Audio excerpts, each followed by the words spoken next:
It all started when Emily, an art enthusiast, found an old portrait at a local antique shop. The frame was cracked, the painting faded with age, but something about the woman's expression intrigued her. She was no ordinary portrait. There was an unsettling quality to her eyes, almost as if she were staring directly at whoever looked at her. Emily couldn't resist. She bought it, intending to hang it in her living room. As the days passed, the portrait seemed to grow more real. Every time Emily walked past it, she felt a strange chill in the air. The woman in the painting didn't just seem to stare anymore now, it felt like she was watching Emily's every move.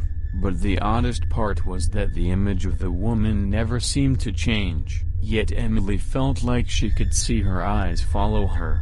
One night, Emily decided to research the portrait. She was curious about its origins. After hours of searching online, she found an article about a woman named Margaret van der Velde, who had gone missing decades ago. The article said Margaret had lived in a small town, where she was known for her beauty and charm. She had mysteriously disappeared without a trace, and no one ever found out what happened to her. The most chilling part? The photo that accompanied the article was a picture of the same woman in the portrait.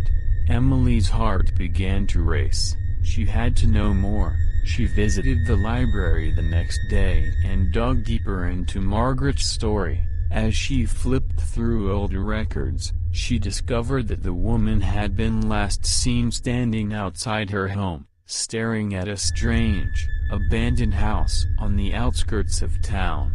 The last known words she ever spoke were, "I'll be back, he's waiting for me."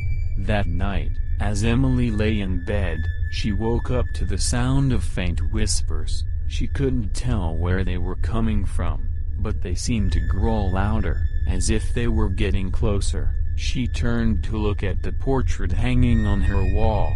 The woman's face was different. Her lips were curled into a faint smile, and her eyes no longer just stared, they seemed to be pleading.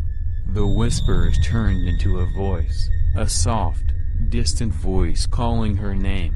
"Emily, Emily, come closer." She froze, unable to move. As the air grew heavy, she glanced back at the portrait, her breath catching in her throat.